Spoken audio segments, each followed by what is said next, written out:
composition. So composition is just an awesome way to make your photos more interesting.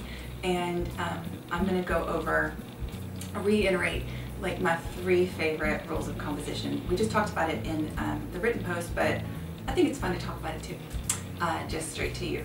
So the rule of thirds, leading lines, and putting something in your foreground. These are all like 3 rules of composition that are going to make your photos immediately more interesting. So the rule of thirds is has to do with a grid. So you have the capability to put the grid on in your camera in your menu, and here's what it looks like. It's like tic-tac-toes, like this. And then the thing about the rule of thirds is that you're not going to put anything in the middle of the grid. It's going to be on the side. So there's 4 pockets right there that this is where you're going to place your subjects instead. Immediately it's going to elevate your photos, make them more interesting. That's the fastest way to create a more interesting photo, is by using the rule of thirds. The second one with the leading lines is so great, and what I really encourage you to do is, even like on your way to work, even when you're not photographing, to really look for leading lines.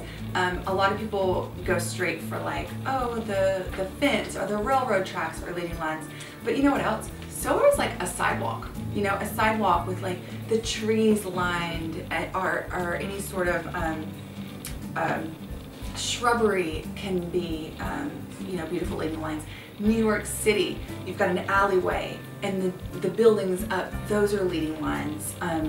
We had an example of a photograph of a beach, a sunset.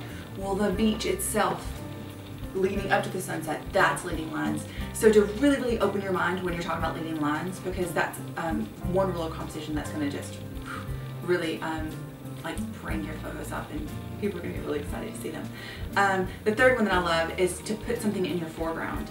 So this is super fun. So say that you're taking a beautiful image and you've got the shot.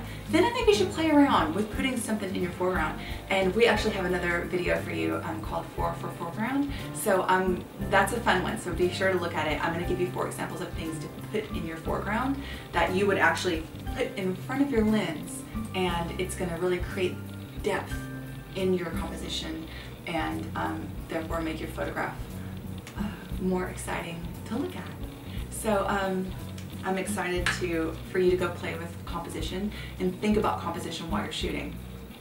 See you at the next lesson.